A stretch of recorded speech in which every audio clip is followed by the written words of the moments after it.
김진우 공수처장. 이번엔 기자의 어머니와 동생까지 통신 자료 내역을 조회하더니 윤석열 캠프의 인사까지 조회했다라는 보도가 나왔습니다.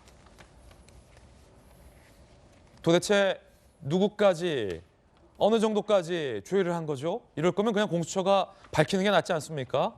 함께 보시죠. 이재명 기자, 이번엔 또 누구 조회한 겁니까?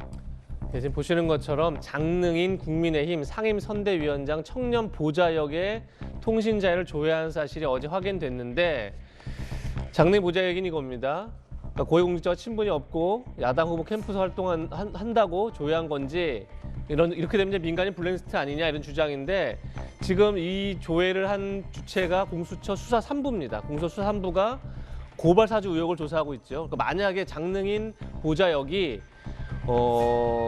조성은 씨나 혹은 뭐 김웅 의원이나, 그러니까 고발 사주와 관련된 인물들과 통화를 했다면 통신 조회를 할 수도 있는 거죠. 네. 그런데 지금 장능인 보좌역은 한 번도 그 사람들하고 통화한 적이 없다. 그리고 윤석열 후보하고 통화한 적이 없다.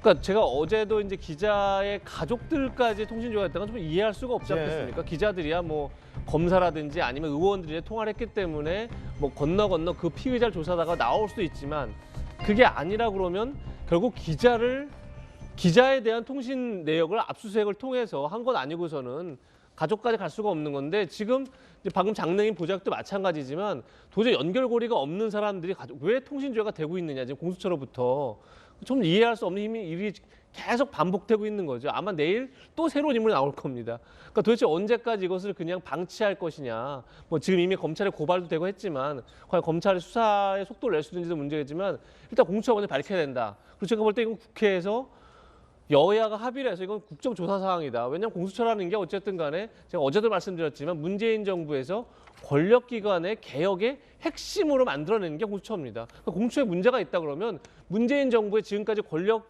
개혁 작업들이 다 엉망이 되는 거, 다 부인되는 거죠. 그런 점에서 저는 오히려 민주당이 나서서 이 문제를 해결해야 된다, 이런 생각이 듭니다. 돌직구쇼 멤버인 이양수 수석대변인과 사퇴한 조수진 공보단장도 조회했습니까? 지금 그렇게 알려지고 있고, 그러다 보니까 이양수 수석 대변인도 지금 여러 사람들에게 한번 해봐라, 나도 지금 조회됐다, 이렇게 얘기를 하고 있다고 하더라고요. 그런 점에서 지금 야당 의원은 왜 조회합니까? 그러니까 이해가 안 되는 거죠. 만약에 뭐 글쎄요, 김웅 의원과 많이 통화를 했다, 뭐 그러면 가능성이 없는 건 아니죠, 사실은요. 예. 김웅 의원을 피해자로 놓고 지금 수사를 하고 있기 때문에, 근데 전혀 가능성이 없는 건 아니지만 과연 어디서부터 출발했는지는 분명하게 짚고 넘어갈 사안인 거죠. 공수처에 대해서 비판적 보도를 한 기자의 어머니와 동생도 공수처가 조회한 것으로 알려짐에 따라서 야당에선 비판의 목소리를 높이고 있습니다. 들어보시죠. 공수처에 납득할 수 없는 언론 사찰, 민간인 사찰, 언론인 가족 사찰은 공수처에 대한 비판적 기사를 낸 기자에 대한 보복 행위로 볼 수밖에 없습니다. 수사를 이유로 법에 규정된 범위를 민간인들을 대상으로도 권한을 휘두르는 것을 보니 출범 전 우려했던 무서불위에 공수처가 그대로 현실로 나타나고 있습니다. 천안 변호사님, 지금 야당에서는 민간인 사찰 그리고 기자에 대한 보복까지 비판하고 있는 건데, 그렇습니다. 공수처가 지금 해명을 납득할 만한 해명을 하지 않고 있는 상황에서 공수처장이 휴가 중이다, 이런 보도도 있어요? 네, 그렇습니다. 공수처는 그냥 적법한 절차에 따랐다라는 이런 원론적인 해명만 지속적으로 내놓고 있습니다.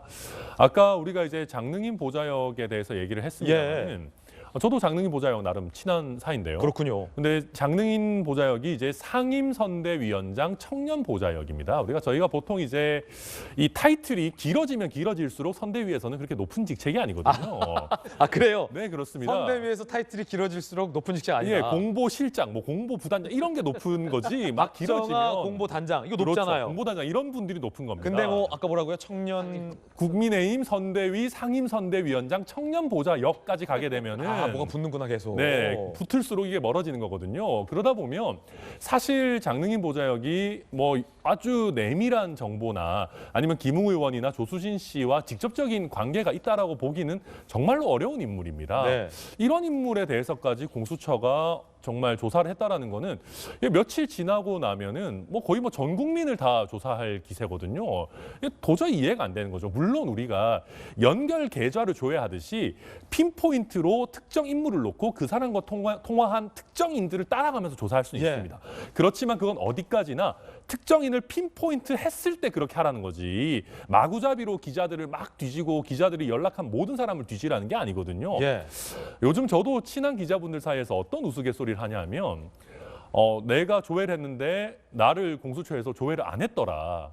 그럼 오히려 혼날 지경이라는 거예요. 그래요. 위에서 너는 넌- 취재 열심히 안 하고 너 뭐 뭐하고 하냐. 다녔길래 공수처가 저거를 해? 이렇게. 그렇죠. 지금 공수처에서는 심지어 사진 기자님들, 뭐 카메라 기자님들까지 조회를 하고 있는데 왜 너는 조사를 안 하냐라고 혼날 지경이다. 근데 이게 굉장히 우습지만 슬픈 일이거든요. 그렇죠. 이게 정상적인 수사 관행이 결코 아닙니다. 이러다 보니까 기존의 공수처가 뭐 압수수색 나갔다가 준항고당에서 취소되고 여러 가지 뭐 구속영장도 되지도 않을 것 청구했다가 기각되고 이런 것들과 다 쌓여서 과연 이분들이 수사의 기본은 있느냐, 더 나아가서는 수사를 할 때 가져야 되는 마음가짐이나 정말 본인들이 말했던 인권 친화적인 수사기관이 될 만한 기본 역량이 있느냐, 이 부분을 저희가 의심할 수밖에 없는 그런 상황입니다. 아니 천하람 변호사님 잘 아시겠지만 일각에서는 아주 일각에서는 아니 뭐 통신 문자 내용을 본 것도 아니고 전화를 도청한 것도 아니고 누가 누구랑 통화했는지 들여다본 게 뭐 대수냐라고 하시는 분도 있겠습니다만 이거는 차원이 다른 문제 아닙니까? 그럼요. 국가가 그리고 힘이 강한 공권력 그것도 고위공직자 수사처가 정부를 비판하는 기자들의 가족의 통신 내역까지 들여다보고 있다라는 이 사실만으로도 누군가에게는 굉장한 위협과 공포와 압박이 될 수 있는 건 아닙니까? 우리가 그렇게 목 놓아 비판했던 독재 정권들에서 자행했던 일과 무엇이 다르냐라는 조간신문들의 비판도 있는데 어떻게 보십니까? 그 점이 사실 심각한 부분입니다. 공수처는 이제 설립된 지 얼마 되지 않는 기관이고 스스로 고위공직자에 대한 굉장히 막강한 권한을 어떻게 행사할지 관행을 만들어 나가야 되는 상황이거든요.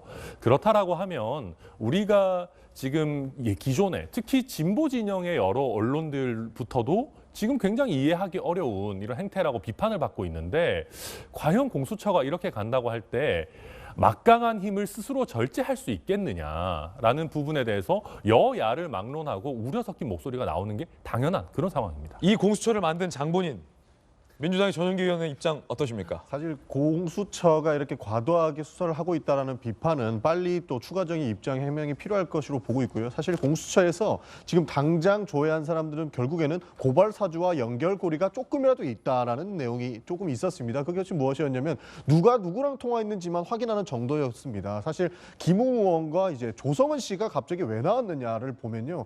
사실 조성은 씨한테 김웅 의원이 고발장을 접수하라고 이것을 당에 전달하라고 하는 것도 사실 우리 국민들은 납득할 수가 없었습니다. 처음에 조성은 씨가 당에서 굉장히 고위층에 있는 그런 역할도 아니었고요. 이렇게 청년 정치인으로서 역할을 하고 있는 것이고 사실 장릉인 씨도 방금 말씀하신 것처럼 청년 정치인으로서 활동을 했기 때문에 혹시나 조성은 씨와 통화한 기록이 있기 때문에 조사를 한 것이 아닐까 이런 합리적인 의심을 할 수 있을 것이고 사실 굉장히 딥하게 들어가는 그런 조사가 아니었고 누가 누구와 통화했는지 그리고 고발 사주와 혹시나 연결점이 있는 것은 아닌지를 고위공직자 수사처가 확인하기 위해서 본 것이기 때문에 사실 큰 문제는 안 될 수도 있습니다만 이렇게 과도하게 비판을 받고 있는 부분에 대해서는 입장을 명확하게 할 필요가 있고 국회에서라도 이 부분을 지적을 할 수가 있다. 저는 그렇게도 보고 있습니다. 예, 의견 들어봤습니다.